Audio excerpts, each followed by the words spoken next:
জয় যিশু। আজ আমি জীবন্ত ঈশ্বরের জীবন্ত বাক্য মাথায় নিয়ে আমার ইউটিউব চ্যানেলে সকল ঈশ্বর ভক্ত, ঈশ্বর অনুসারী, ঈশ্বর সন্তানদের কাছে আসতে পেরেছি। তার জন্য আমার সকল ঈশ্বর ভক্তদেরকে জানাই জয় যিশু। তার সঙ্গে পিতা, পুত্র, পবিত্র আত্মাকে ধন্যবাদ দিই, মহান নামে প্রাণ ভরে প্রশংসা করি, গৌরব করি। কারণ পিতা, পুত্র, পবিত্র আত্মার সাহায্য, কৃপা, করুণা, দয়াতেই আমি আজ এই জায়গায় সুযোগ পেয়েছি। আজ আমি ঈশ্বরের বাক্য বলবো, স্বর্গ এবং স্বর্গীয় পরিবেশের বিবরণ। প্রিয় ভাই বোন, এটা হলো ঈশ্বরের সেই আদি অন্তকালের নিগূঢ় তত্ত্ব, মহিমা। আজ প্রভু যিশুর মধ্য দিয়ে ঈশ্বর এই পাপের পৃথিবীতে পাপী মানুষদের কাছে পৌঁছে দিয়েছিলেন। সেই কথাটাই আজকের আমি তোমাদের সঙ্গে শেয়ার করছি। প্রিয় ভাই বোন, আজকে শুনে নাও। প্রিয় ভাই বোন, যদিও আমরা কেউ স্বর্গ দেখিনি, তথাপি আমাদের প্রত্যেকের মনেই এক বিরাট আগ্রহ আছে যে স্বর্গ কী রকম তা জানার। তাই আসুন আমরা যিশুর প্রিয় শিষ্য সাধু যোহনের কাছ থেকে শুনে নিই এই স্বর্গের বিবরণ। সাধু যোহন যখন পাটম দ্বীপে নির্বাসিত হয়েছিলেন, তখন তিনি পবিত্র আত্মার প্রভাবে যা কিছু দেখেছিলেন তাই আমরা এখানে প্রকাশ করব। যোহন দেখলেন যে স্বর্গে একটা সোনার সিংহাসন আছে, যার উপর স্বয়ং ঈশ্বর বসে আছে। তার চেহারা ছিল সূর্যকান্ত ও শারদীয় মণির মতো। সিংহাসনটার চারিদিকে একটা মেঘ ধনু ছিল, আর সেটা দেখতে ছিল ঠিক একটা মরকত মণির মতো। সেই সিংহাসনের চারিদিক আরো 24টা সিংহাসন ছিল, এবং সেই সিংহাসনগুলিতে 24 জন প্রাচীন নেতা বসে থাকত। সেই প্রাচীন নেতাদের পোশাক ছিল সাদা ও তাদের মাথায় সোনার মুকুট থাকত। সেই সিংহাসনের সামনে প্রতি স্বচ্ছ এক কাঁচের সমুদ্র ছিল। এছাড়াও ঈশ্বরের সেই সিংহাসনের চারিপাশে 4টি জীবন্ত প্রাণী ছিল। প্রাণীগুলি রাত দিন ঈশ্বরের প্রশংসা গীত গাইতেন। আর এই জীবন্ত প্রাণীগুলি যখনই ঈশ্বরের প্রশংসা গীত গাইতেন, তখন ওই 24 জন প্রাচীন নেতা তাদের মাথায় মুকুট খুলে রাখতেন এবং উবুর হয়ে ঈশ্বরকে প্রণাম করতেন ও ঈশ্বরের স্তুতি করতেন।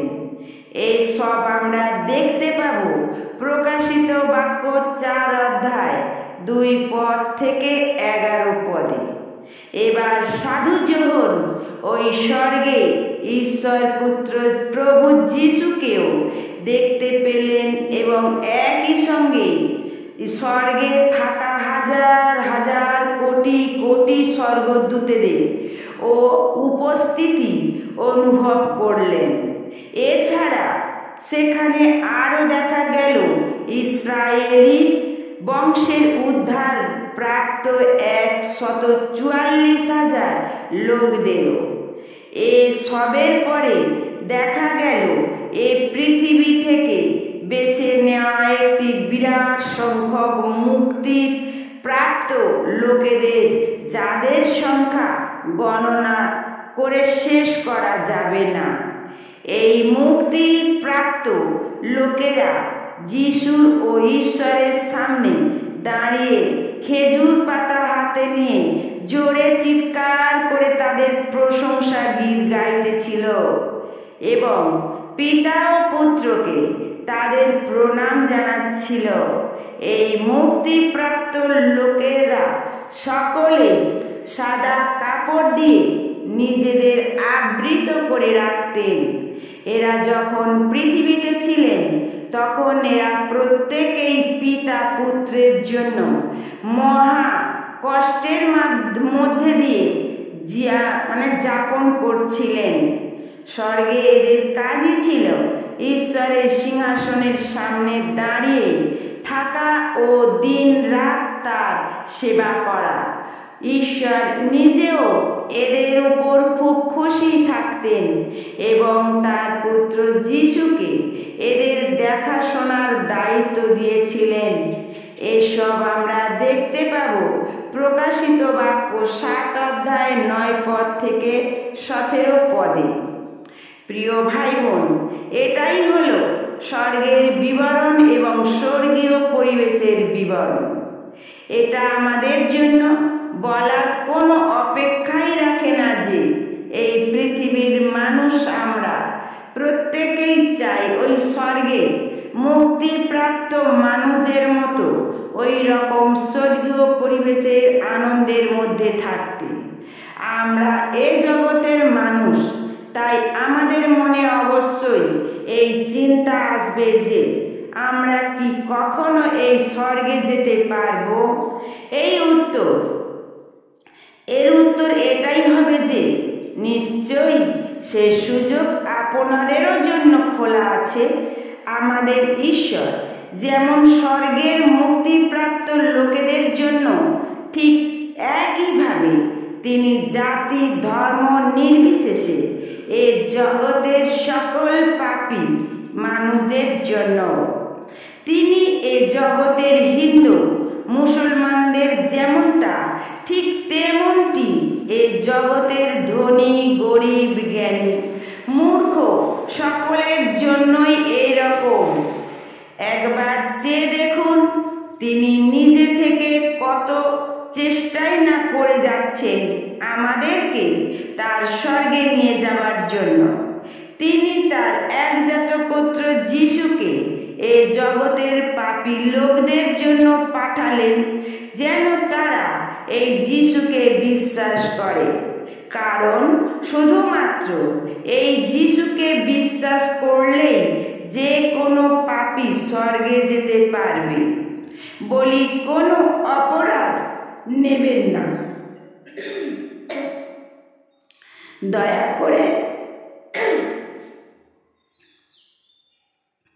একবার যিশুকে বিশ্বাস করেই দেখতে পারেন। মনে রাখবেন, এ জগতের যাগ যজ্ঞ হোম বলিদান ধ্যান ধর্ম কর্ম অনেক কিছুই তো করছে, তার দ্বারা এতদিন স্বর্গে যাবার কোনো প্রতিশ্রুতি তো পাননি।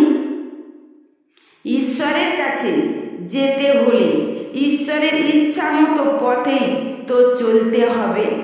এটাই তো স্বাভাবিক ব্যাপার, তাই না? এটা দেখতে পাবো আমরা যোহন 3 অধ্যায় 16 পদে।